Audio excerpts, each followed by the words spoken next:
Bueno, muchas gracias a todas las personas que están acompañándonos el día de hoy, eh, y también a quienes están conectados por Zoom para escuchar el trabajo del día de hoy. En primer lugar, quisiera agradecer la invitación de Nicola Poloni, a- que han realizado las gestiones que han permitido que yo estuviese aquí en el departamento el día de hoy. Ah, Quisiera también disculparme por no ser capaz de presentar en lengua italiana. Lo haré en español y procuraré hacerlo de manera clara digamos, de forma que puedan comprender lo que quiero expresar. Lo que he preparado para el día de hoy se titula, como pueden ver en la diapositiva, Circulación de saberes filosóficos entre Italia y Chile en los albores de la modernidad.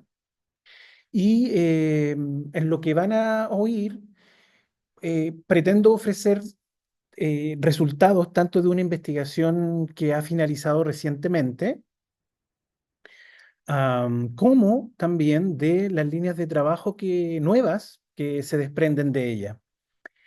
En este sentido, am, vamos a encontrar, o voy a presentar también avances parciales, que son relativamente nuevos para nuestra investigación, pero que sin embargo permiten constatar un intercambio filosófico y una conexión de saberes entre Italia y Chile, en los albores de la modernidad. Vamos a entender en este contexto en particular la modernidad, desde el siglo XVI en adelante, ¿vale? Un segundín, aquí necesito mover esto. Ah, no puedo. Vale.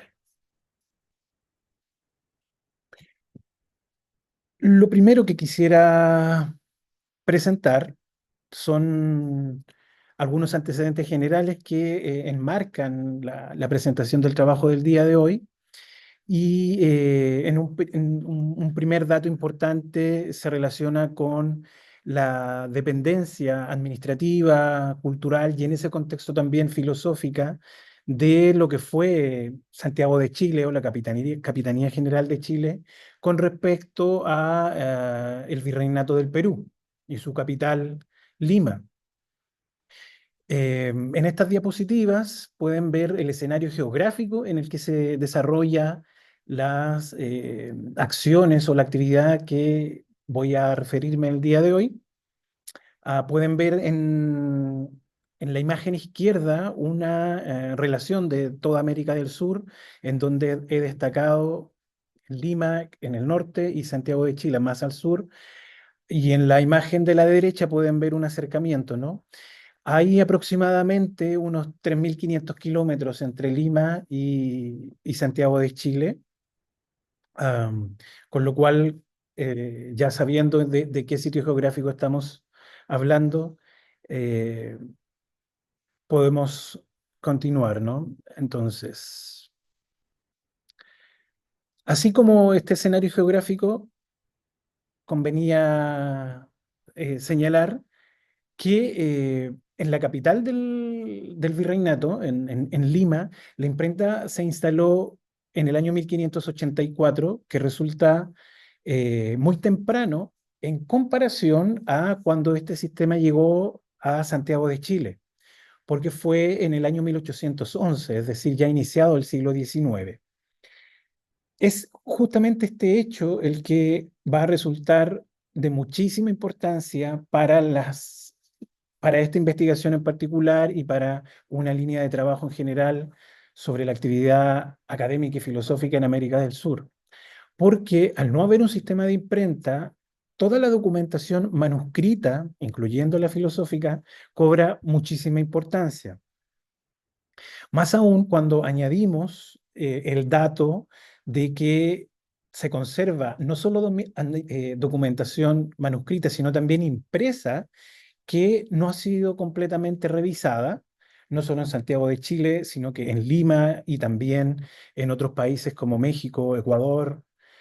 Am, y lo más dramático aún es que muchas de esas colecciones se están perdiendo, hay muchos archivos que se encuentran en peligro de desaparecer y con ello, digamos, perder parte de lo que ha sido un legado intelectual de las Américas, ¿no? Entonces, eh, justamente este es uno de los fundamentos de este trabajo de investigación. Un segundo punto importante que conviene enmarcar es que en la época que estamos comentando, la circulación de saberes filosóficos dependió casi exclusivamente de los sacerdotes de las distintas órdenes religiosas que se instalaron en Chile desde finales del siglo XVI, principalmente las órdenes jesuitas, la orden jesuita, la orden franciscana y la orden dominica. Ya es bien sabido que cada una de estas órdenes que seguía en términos filosóficos a alguna autoridad en particular, ya sea Tomás de Aquino o Francisco Suárez, Duns Scoto. Entonces, hasta el siglo XIX, al menos en Chile, el conocimiento filosófico circuló gracias a las personas ligadas a estas órdenes religiosas. Otro punto que quisiera destacar el día de hoy es que, en particular en Chile, los saberes filosóficos han sido estudiados a partir del siglo XIX, de la instalación de la República, ¿sí? De ese modo, la documentación manuscrita del periodo anterior ha sido dejada desatendida, digamos, por lo que quedan aún muchísimas relaciones y autores que falta pesquisar, falta revisarlas, falta trabajo e historias por describir y estudiar. En este sentido en particular, la influencia italiana en Chile ha quedado invisibilizada desde el aspecto filosófico por su contenido o carácter religioso.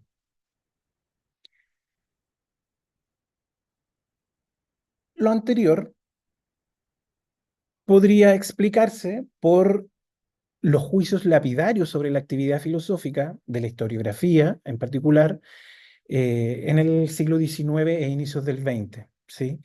A muchos autores y especialistas digamos, de la actividad intelectual señalaban que la actividad filosófica del periodo colonial se limitaba a ser una filosofía eco o a ser una filosofía de imitación de las controversias y disputas que ocurrían en Europa, ¿sí? Sin embargo, resultaba muy claro que cuando uno mira los estudios con respecto a estos manuscritos, resulta muy evidente que no han sido estudiados y que finalmente estos juicios y estos prejuicios se van repitiendo de una generación de estudiosos a otra, ¿sí? Y es justamente eso lo que nos llevó a darnos cuenta o a constatar de que existía una laguna en el estudio de la tradición filosófica chilena, una verdadera, digamos, un periodo que estaba en penumbra porque no se había estudiado. Es en este contexto y justamente es esta situación la que fundamenta el origen de uno de los proyectos de investigación de los que estoy comentando aquí, que fue el proyecto Exum Brain Solem, que su objetivo principal fue buscar, recuperar y estudiar estas fuentes filosóficas manuscritas para poder disponerlas a cualquier persona interesada en cualquier lugar del mundo. Am, es justamente desde esta investigación de donde van a surgir gran parte de los resultados que quisiera compartir el día de hoy. El proyecto Exumbrin Solem entendió la actividad filosófica como todos aquellos procesos de transmisión, de recepción y desarrollo de la disciplina filosófica en Hispanoamérica en general y en Chile en particular entre los siglos XVI al XVIII. ¿Vale? Entonces, am, producto justamente de estas investigaciones es que logramos determinar cómo se organizaban los estudios en Santiago de Chile de la época. Pudimos determinar que la filosofía se había enseñado en aulas universitarias y en aulas conventuales. Con respecto a las primeras, hemos logrado rescatar documentación relacionada con la filosofía de la Universidad de San Felipe, que fue fundada en 1747, y no hemos logrado encontrar información directamente relacionada con la filosofía de la Universidad del Convento Santo Domingo, que es del siglo anterior, ¿sí? De 1622. Entonces allí justamente tenemos alguna tarea pendiente, como sería, por ejemplo, encontrar algo relacionado con la actividad filosófica. Con respecto a las aulas conventuales, sí que hemos hallado mayor cantidad de documentación. Nos hemos encontrado con documentos del Colegio San Diego de Alcalá, de la Orden Franciscana, y con documentación del Convictorio San Francisco Javier y el Colegio Máximo San Miguel de la Compañía de Jesús. También hemos recuperado información del Real Convictorio Carolino, que fue fundado tras la expulsión de los jesuitas de territorios americanos en 1778. Como ya probablemente conozcan, ¿no? La filosofía se enseñó en lo que se denominaba la Cátedra de Artes, que estaba organizada en cursos trienales, es decir, con cursos de 3 años, en los que se impartían contenidos de lógica, de física, metafísica y ética.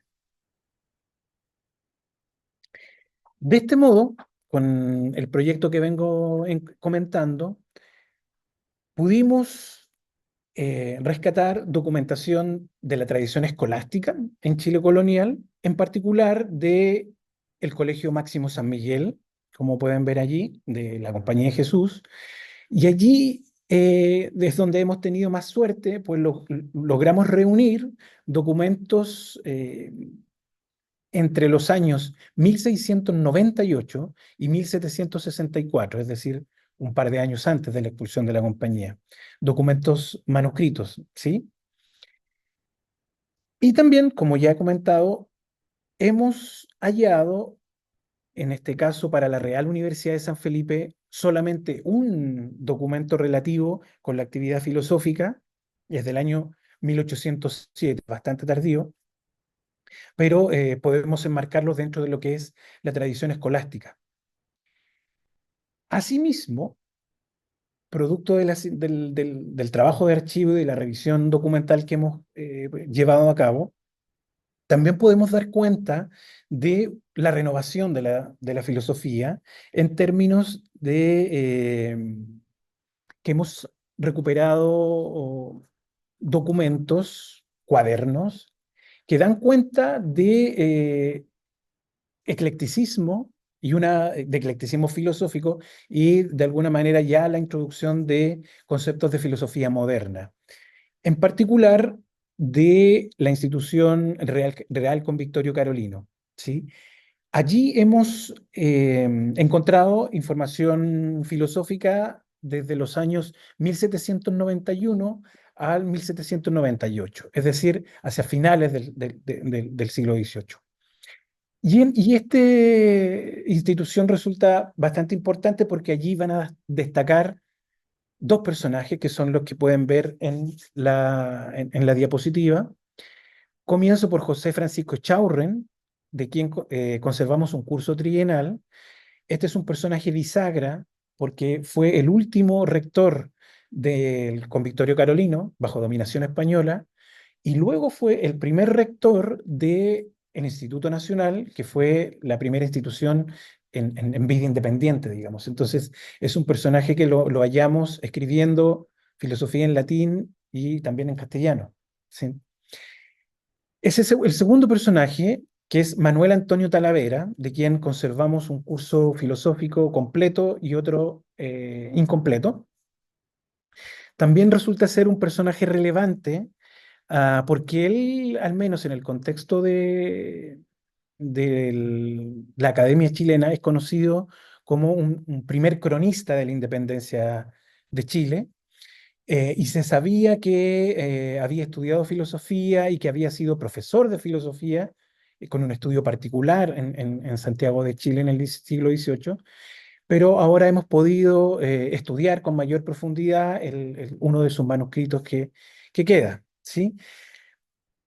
Y esto nos permite hablar, en cierta manera, de una circulación académica a nivel local, en el contexto sudamericano, porque podemos dar cuenta de la trayectoria docente de Manuel Antonio Talavera en particular, porque él estudió, se formó, era un paraguayo que estudió en la Universidad de Córdoba, que pueden ver en la imagen que está en pantalla ahora, estudió allí junto con un grupo de otros jóvenes chilenos y luego volvieron a Chile y es allí donde Talavera viaja a Chile, va a la Universidad de San Felipe, se dice que estudia para ser abogado. No hemos encontrado documentación que permita afirmar eso, pero lo importante es que llevó consigo un manual y probablemente también algunos libros, ¿no? De hecho, en su cuaderno de filosofía hay muchas anotaciones que se relacionan con América del Sur en general y con Córdoba, con Santiago de Chile en particular. Entonces, resulta muy importante poder, a través del estudio de estas fuentes primarias, poder documentar estas trayectorias docentes, en este caso con Talavera entre Córdoba y Santiago de Chile. Lo que les contaba, lo que pueden ver allí es el curso completo que se conserva de Manuel Antonio. Son las instituciones de física del año 1792, como digo. Ellas están divididas en un proemio y luego en tres tratados, donde va a estudiar los elementos, los seres vivos y los cuerpos celestes. Muy rápido, algunas temáticas de estudio que son las que pueden ver en la diapositiva, ¿no? Va a estudiar desde los elementos, el fuego, el agua, también fenómenos naturales como los terremotos, ¿no? El vacío, la fuerza eléctrica y también los cuerpos celestes. Ah, lo, lo renovador de Talavera es que va a buscar reforzar sus explicaciones teóricas con datos empíricos aportados por instrumentos científicos o por incipientes instrumentos científicos. Y también él va a ilustrarlos y los va a explicar como lo que pueden ver allí, ¿no? En las imágenes. Entonces va a tener esta preocupación y esta inquietud por ilustrar la teoría, ¿no? Con respecto a las fuentes, de Talavera en estas instituciones físicas, vemos que utiliza diversas, ¿no? Desde boletines de academias de ciencias, como Florencia, París y Londres, hasta autores europeos de diferentes nacionalidades. He marcado aquí en amarillo las fuentes de autores italianos y obras que se relacionan sobre todo con los cuerpos celestes. Podemos ver que maneja trabajos de eh, Jerónimo Sanchi, de Giovanni Riccioli, de Fortunato da Brescia y de Odoardo Corsini. Y también, como es más fácil de entender, de autores peninsulares, españoles y también portugueses como Feijó y Teodoro de Almeida. Pero lo importante es que con respecto a Italia va a utilizar estos autores que les comentaba, sobre todo en el capítulo que va a estudiar, en el que cierra el tratado sobre los cuerpos celestes. Esta obra de Talavera es la única que hemos hallado hasta el momento en la que cita autores italianos, ¿no? Y probablemente esto se relacione también con su formación filosófica y teológica en la Universidad de Córdoba. Lo importante de esto es que podemos enriquecer o reconstruir su trayectoria académica. Estaba comentando que esta es la única obra que hemos hallado hasta el momento, la de Manuel Antonio Talavera, en la que se citan estos autores italianos, ¿no? Y que probablemente esto tenía que ver con su formación filosófica y teológica en la Universidad de Córdoba. Y estaba comentando que es justamente este punto el que resulta de importancia porque va a permitir enriquecer la trayectoria académica, en este caso en particular, y nos va a ampliar el perfil de Manuel Antonio Talavera y ya lo entenderemos no solo como un cronista de la independencia, sino que también como un filósofo ilustrado o una persona, un académico que tenía, digamos, manejo de algunas obras que estaban relativamente cercanas a su tiempo, ¿no? Entonces, eh, este concepto de trayectoria es el que quisiera utilizar o enfatizar desde ahora en adelante, ¿no? Sobre todo a partir de las nuevas líneas de investigación que derivan del proyecto anterior de Exum Brinsolem. Entonces, quisiera comentar que lo que viene ahora son líneas nuevas que con lo cual no tenemos informaciones concluyentes, sino que simplemente son pistas que quisiéramos seguir. En particular, sobre este punto de las trayectorias multidimensionales, como he puesto aquí, y la circulación transatlántica. Hemos visto que Talavera lo hizo dentro de Sudamérica, pero hay algunos miembros de la Compañía de Jesús que se relacionan con Chile y con Italia, que tuvieron una actuación en América y, digamos, también multidimensional, ¿no? Solamente he puesto aquí cuatro, hay muchos más, pero con esto quisiera ilustrar que puede ser un campo de investigación fascinante, ¿sí? He puesto, por ejemplo, a Alonso de Ovalle, a Nicolò Mascardi, eh, Miguel de Viñas y Nicolò Contucci. Esto para ilustrar la importancia de documentar y estudiar, por ejemplo, su dimensión filosófica, que muchas veces queda, digamos, subsumida o oculta por trayectorias administrativas o trayectorias de otra índole, ¿vale? Bien, con respecto a este último, con Nicolò Contucci, por ejemplo, hemos hallado tres volúmenes de sus apuntes cuando era estudiante en el Colegio de Roma, ¿sí? Actualmente se conservan en el Archivo Nacional de Chile, en tres volúmenes, como he dicho, la aristotélica peripatética filosofía, que reúne sus apuntes entre 1711 y 1714. Aquí, como he dicho, Nicolò Contucci se nos aparece siendo el copista, como él mismo nos lo indica, ¿no? Del profesor Dominico Turano no hemos hallado mayor información y es algo que, por ejemplo, podríamos explorar, ¿no? Pero en un primer acercamiento nos ha fascinado Contucci porque de él sí que se conserva alguna información.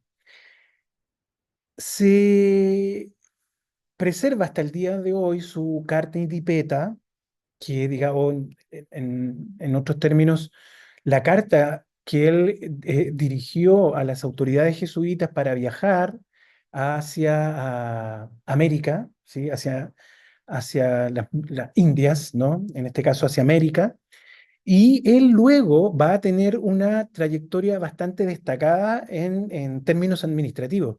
Llegó a ser visitador de la provincia del Paraguay y también se conserva documentación con respecto a la actividad educativa de los nativos del Paraguay. ¿Sí? Entonces, en, en estos tres volúmenes que se conservan en formato manuscrito de las clases de Turano, con Tucci vamos a ver que es muy, digamos, detallista o es muy meticuloso en términos de ordenar la información que está dispuesta. Como he comentado, en este cuaderno en particular hallamos los contenidos de lógica, de física y de metafísica, pero algo importante que también ha surgido, perdón, que ha surgido en estas investigaciones es, por ejemplo, el valor que va a tener este objeto, este cuaderno en particular, como un dispositivo de conocimiento, ¿sí? Vemos que tiene un valor artesanal desde la elaboración del papel, de la tinta, de la ornamentación, y en este caso en particular vamos a hallar que hay añadiduras de impresos, de algunas hojas de resúmenes que van a finalmente enriquecer este dispositivo, ¿sí? Como les comentaba, ahí está el curso de física, ¿no? Donde estudia los cuerpos naturales. Esto lo iré pasando más bien rápido porque lo que me interesa es que puedan mirar desde esta perspectiva casi a lo mejor no tan, digamos, de contenido, sino que de forma, cómo está elaborado, ¿no? Si pensamos que está todo esto elaborado de manera artesanal, resulta mucho más rico que reúna o registre clases de filosofía. En la física va a disputar acerca de las causas, del movimiento, del tiempo, del vacío, ¿no? Y aquí volvemos a hallar esta preocupación por ilustrar los contenidos de manera clara, ¿no? Como pueden ver en la imagen de la izquierda, eh, hay una preocupación por ilustrar o ejemplificar la teoría, en este caso el vacío, los experimentos del vacío, ¿no? Hallamos que también estudia el continuo, los cuerpos naturales en particular, y otra vez, con respecto a el- los cuerpos celestes, ¿no? O el de Caelo Edmundo, vemos también cómo ha ilustrado o ha dibujado, ¿no? Las distintas formas de entender los cielos. Y como les comentaba, hay una eh, preocupación, ¿no? Como pueden ver en esta imagen de la derecha, hay una añadidura de unas conclusiones que están impresas, ¿no? Entonces, se ha tomado también el tiempo de quitar, no sabemos bien de dónde, estas conclusiones para añadirlas en su cuaderno. Luego también va a estudiar el alma, cuáles son sus potencias, cuáles son sus disposiciones, sus facultades, ¿no? Y finalmente, como les comentaba, vienen los contenidos relacionados con la metafísica, donde de nuevo vamos a hallar, perdón, que hay una añadidura de conclusiones impresas. Entonces, llama mucho la atención que también este tipo de material se puede mirar desde una perspectiva material en términos de un dispositivo elaborado para transmitir conocimientos y, bueno, elaborarlo de manera artesanal, como hemos visto.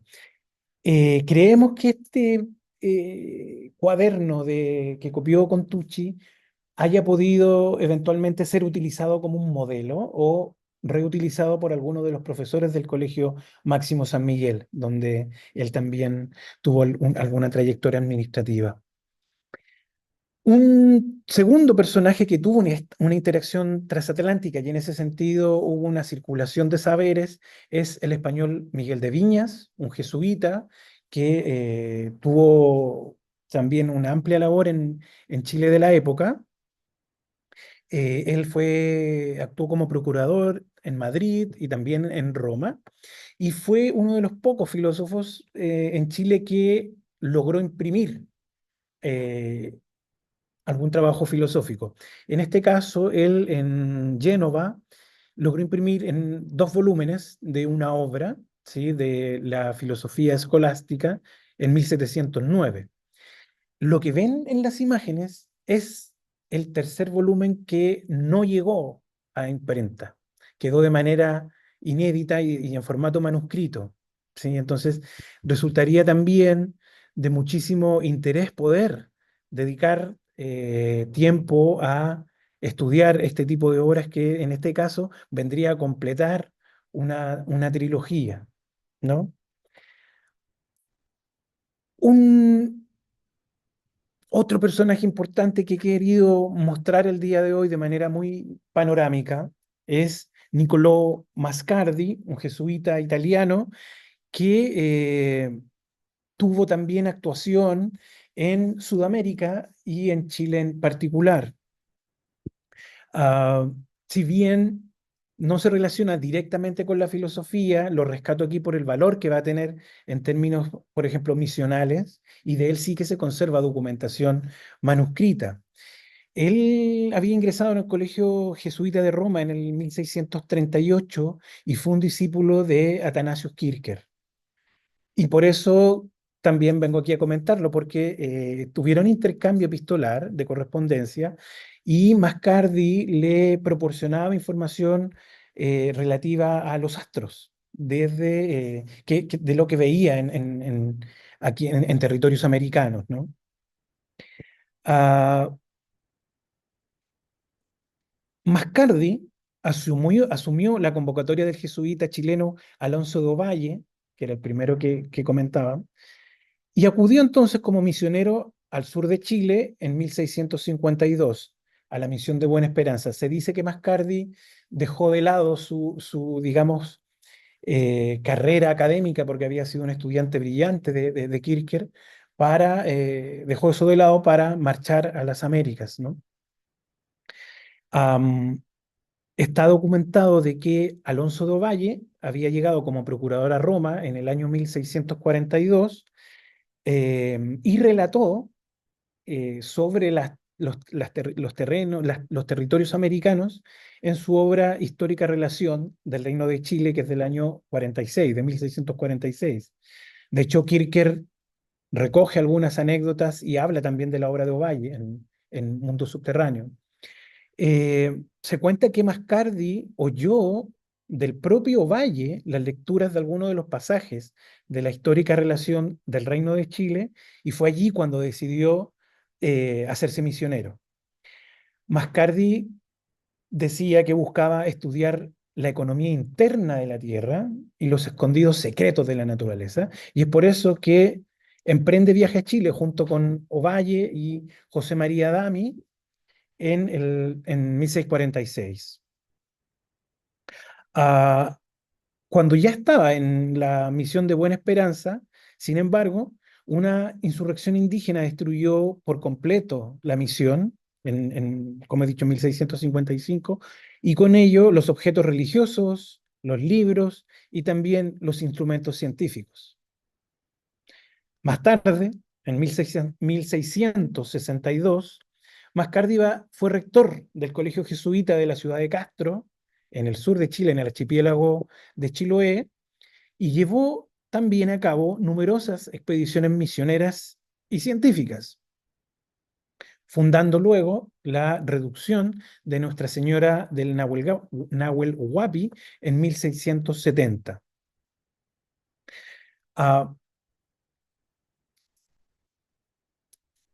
Buscó en la Patagonia la mítica ciudad de los Césares, acompañado en un principio por la princesa Poya Wangelén. Para esta tarea en particular fue ayudado Mascardi por uno de sus amigos, Diego Rosales, eh, que le proporcionó ayuda para buscar esta ciudad de los Césares, que en un principio, según le cuenta la misma princesa Wangelén, era una ciudad de españoles que habían naufragado hace unos poco menos de 100 años antes de esa época y que se habían salvado y habían fundado una ciudad. Entonces, Mascardi oye este relato y se propone encontrar esta ciudad de los Césares. Él realizó 4 viajes de exploración en donde reunió también información con respecto a la flora, a la fauna y digamos, a lo que podía ver y medir, ¿no? Y en la última exploración fue muerto por los tehuelches, por los nativos de allí, indios con narices perforadas, como anota digamos, uno de los cronistas, ¿no? Am, Lo que ven aquí es uno de los informes de Mascardi a Kierkegaard sobre la naturaleza que había hallado en Sudamérica. Dice, paso ahora a las observaciones que se relacionan con el clima de la zona templada, totalmente opuesta a la de Europa. Trabajando como misionero por el archipiélago de Chiloé, no he encontrado ni tiempo ni reposo, y mucho menos ocio, en las observaciones de las estrellas en el Polo Sur, el flujo y reflujo del océano en el Reino de Chile, bañado por el mar Pacífico, el novilunio y el plenilunio, prodigiosos y heteróclitos movimientos. Dejo a vuestra reverencia el penetrarlos. La altura de la cordillera de los Andes, los abismos de fuego o volcanes, las cimas más altas que en Europa. La gran sutileza del aire que corta la respiración se puede atemperar gracias a un licor. Sin este remedio morirían por falta de aire, en la zona tórrida por donde se extienden las montañas. Se puede ver una infinita variedad de plantas, frutos totalmente diferentes de los europeos. Entonces, podemos ver cómo había ya ahí un intercambio o, en este caso, Mascardi ofreciendo informes sobre la naturaleza. Y con respecto a sus expediciones, solamente y de manera muy rápida quisiera compartir este fragmento rescatado por Guillermo Furlong, donde habla acerca de de las expediciones que va a cometer. Dice, yo pedí y tengo ya licencia del padre provincial de ir allá viniendo cosa cierta. Y aunque 2 meses ha, di una gran caída y golpe y me desconcerté un pie y hasta hoy lo padezco. Pero para obra tan santa no me pesarán los pies y nuestro Señor me dará salud.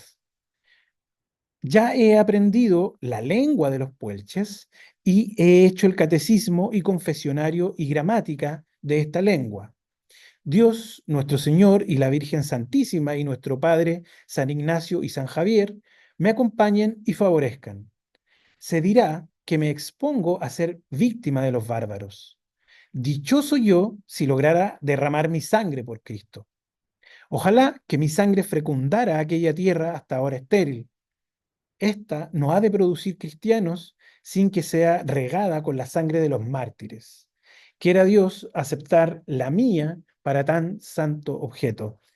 Hablábamos antes de esto con algunos colegas sobre esta imagen de la motivación misional del martirio, ¿no? Y de cómo muchas veces funcionó para jóvenes que querían ir a las Indias, ¿no? Bien, otro punto importante con respecto a la circulación de saberes filosóficos fue sin duda la expulsión de la Compañía de Jesús en 1707, ya que significó que muchos jesuitas chilenos llegaran a Italia, en particular a Imola y a Bolonia. En las imágenes que pueden ver, solo he rescatado algunas, ya porque hay algunos jesuitas que fallecieron, murieron en el viaje, otros que se quedaron por enfermedad y algunos que llegaron a Italia, pero que luego les perdemos la pista. Como por ejemplo lo que ven allí, que es un curso de filosofía de Javier Ceballos, que lo alcanzó a dictar en Chile y su manuscrito quedó allí, en el Archivo Nacional. Y un segundo que podemos mencionar fue también Agustín Sajosa, que comentó a la física y la metafísica de Aristóteles. De ellos, luego de que llegan a Italia, les perdemos la pista. Y esto resulta importante porque dentro de los jesuitas que fueron expulsados, hubo algunos que sí que tuvieron un mayor ejercicio intelectual en Italia. Ah, y escribieron en Italia, de hecho. Por ejemplo, solamente aquí quisiera destacar a algunos como Manuel Lacunza, Juan Ignacio Molina y Felipe Gómez de Vidaurre. Con respecto a Lacunza, que es el que ven allí atormentado en la imagen, ya veremos por qué. Bueno, fue un sacerdote y teólogo que elaboró una interpretación milenarista de las profecías de las Sagradas Escrituras.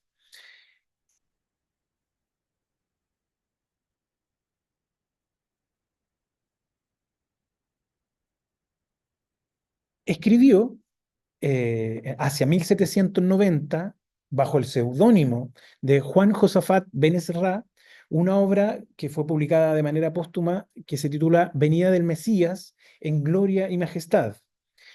Y la he querido señalar aquí porque hasta el siglo XX trajo consecuencias. Por ejemplo, en 1940, eh, sobre el milenarismo mitigado que proponía Lacunza, la Santa Sede ordenó que no se podía hablar de aquello ni se podía enseñar ni discutir en Chile, ¿sí? La Santa Sede ordenó vigilar que el milenarismo mitigado no sea enseñada con cualquier pretexto, ni propagada, defendida, recomendada de viva voz o por escrito. Entonces, hace nada, en 1940 todavía la obra de Lacunza traía eh, efectos, ¿no? O repercusiones. De manera muy general, podemos decir que van a ser dos los grandes descubrimientos teológicos de importancia de Lacunza. Primero, que desechaba la idea de fin de mundo, ¿sí? Como un momento de aniquilación o destrucción de lo creado. Negaba, y cito, que el mundo, esto es, los cuerpos materiales o globos celestes que Dios ha creado, entre los cuales uno es el nuestro que habitamos, haya de tener fin o volver al caos o nada de donde salió. Esta idea no la hallo, no la encuentro en la escritura.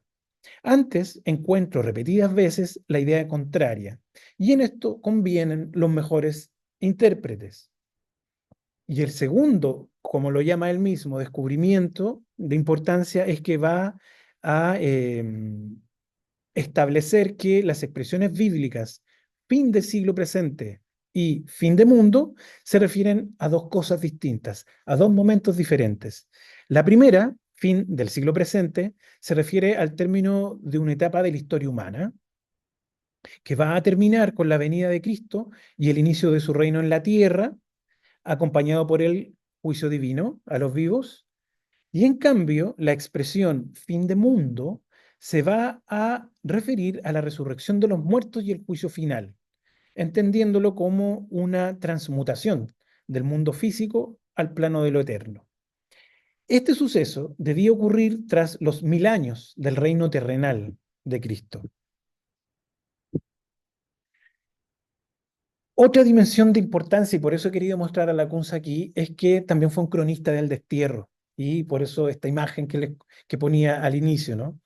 Y también de la persecución intelectual con respecto a, a la carencia de la tierra, ¿no? Va a escribir, como pueden ver ahí en la imagen, solamente saben lo que es Chile los que lo han perdido. No hay acá el menor compensativo. Y esta es la pura y santa verdad. Nadie puede saber lo que es Chile si no lo ha perdido. Y con respecto también a su propia estancia en Imola y de sus compañeros, da también cuenta de cómo iba pasando el tiempo, ¿no? Dice, todos nos miran como un árbol perfectamente seco e incapaz de revivir, o como un cuerpo muerto y sepultado en el olvido.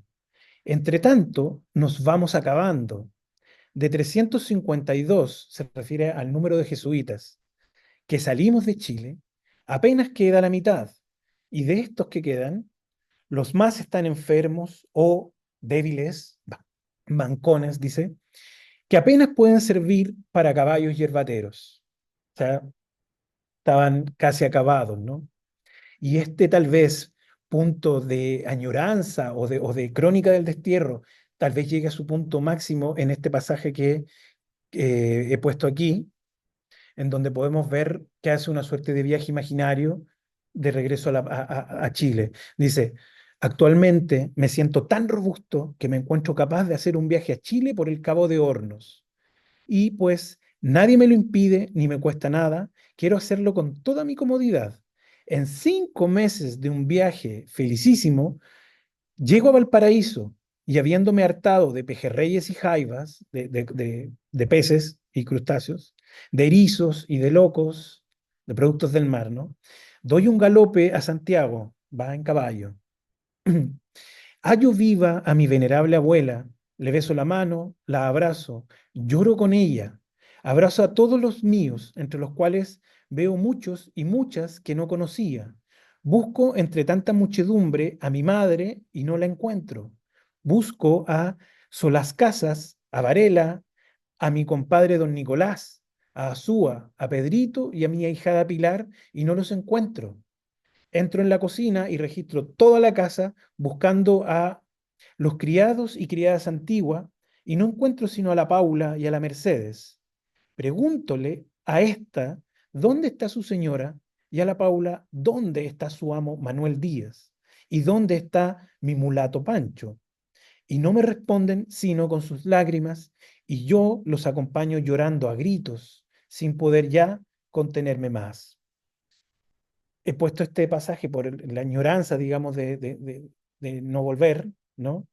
Y esto lo habrá escrito unos poco más de 10 años luego de haber salido de Chile. Un otro jesuita que probablemente es el más importante con respecto a la interacción entre Chile e Italia es Juan Ignacio Molina. Eh, Había entrado a la compañía a los 15 años, estudió humanidades clásicas, filosofía en Chile, en Bucalemu y en Santiago, y también tuvo actividad, digamos, docente en su ciudad, digamos, de su región natal, ¿no? En Talca, entre los años 64 y 65 del siglo XVIII, es decir, justo antes de la expulsión. Y una vez que son expulsados de los territorios americanos, llega primero a Cádiz, a España, y luego a Bartinoro, en Italia, en el año 69. Va a concluir su preparación teológica y se va a ordenar sacerdote. También vivió en Imola y luego en Bolonia, en donde va a tener una importante actividad que quisiera comentar muy brevemente y de manera panorámica. Entre el 74 y 1815 va a estudiar, enseñar y escribir en la Universidad de Bolonia y se va a incorporar como miembro de la academia a inicios del siglo XIX, en 1808. Entre sus obras, que fueron escritas en italiano, en lengua italiana, y es la que le he puesto aquí, son tres. La primera, el Compendio de la Historia Geográfica Naturale e Civile, fue escrito como un anónimo. Hay bastante controversia con respecto a su autoría. Hay quienes dicen que en realidad no es una obra de Molina, sino que fue escrita en coautoría con Gómez de Vidaurre. Gómez de Vidaurre y Molina habían sido discípulos y amigos de otro jesuita, Miguel de Olivares, que había escrito en Chile una historia. Entonces se dice que de allí toman mucho material y reformulan el compendio. Luego tiene dos ensayos, el ensayo sulla storia naturale y el ensayo sulla storia civile, y se han también compendiado o reunido las memorias de historia naturales en los años 21 y 22. Estas memorias, antes de eso, la estructura del ensayo eh, sulla storia naturale busca dar a conocer y valorar la naturaleza de Chile, sobre todo frente a algunas obras de autores europeos que eran bastante eh, despreciativas o que minusvaloraban la naturaleza y la humanidad americana, ¿no? Se estructura del siguiente modo que vemos allí. Sobre la situación, meteoros y temperamento, la geografía de Chile, sobre las aguas, sobre los seres vivos y sobre los vegetales, ¿no? Está escrita en cuatro libros y les comentaba hace un rato que las memorias que fueron editadas de manera póstuma son las que tienen algunos elementos que quisiera comentar aquí por la importancia que van a tener. Una de ellas, por ejemplo, le llevó a que se suspendiera su docencia por un tiempo, ¿no?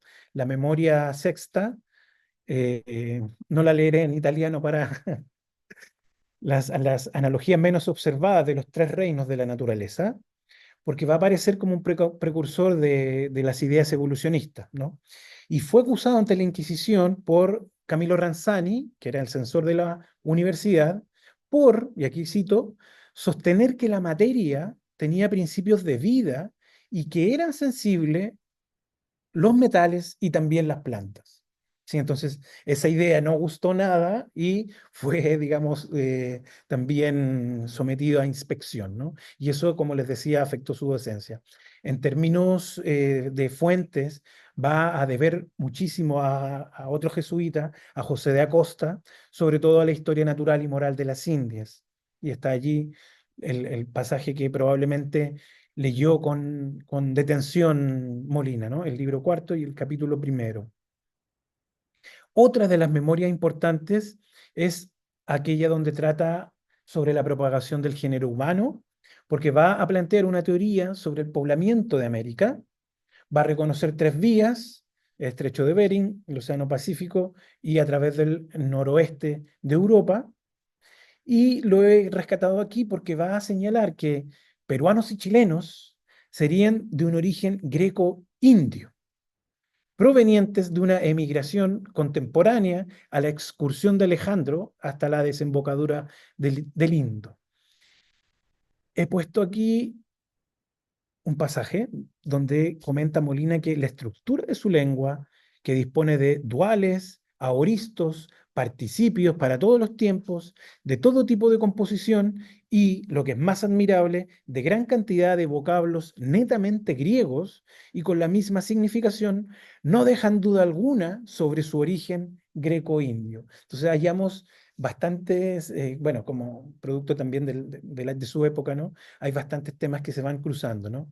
En términos generales, podemos decir que los jesuitas expulsos chilenos que actuaron en Italia prefirieron redactar amplias y muy documentadas historias donde van a rescatar tanto la actuación de la Compañía de Jesús como de sus propios correligionarios en Chile, ¿no? Y como decía, pretendían también eh, ataca- eh, atacar el menosprecio de algunos ilustrados europeos que tenían sobre América, ¿no? En particular Cornelio de Poe, que es uno de los que va a hablar acerca de que los animales y los humanos en América casi son una cosa distinta, como que ha caído la creación, ¿no? Por último, quisiera también mostrar una línea, un derrotero nuevo del que no sabemos casi nada, pero que hemos descubierto recientemente, que dice relación con algunos jesuitas que llegaron muy jóvenes a Italia y que tuvieron algún tipo de actuación filosófica. Por ejemplo, el caso de Juan Félix Arechavala, que logró imprimir o hacer imprimir gracias a Manuel Dalday, que aparentemente era su tío, estas proposiciones filosóficas las hallamos recientemente, de manera que todavía no logramos estudiar su contenido, pero ya es un nuevo dato con el que no se contaba. En la historia de la filosofía en Chile, este nombre es casi desconocido. Lo mismo ocurre con Javier Caldera, otro jesuita que llegó siendo muy joven y participó como oyente y también como en una defensa de un curso de Ambrosio Sacconi en Imola, en Castro Mordano.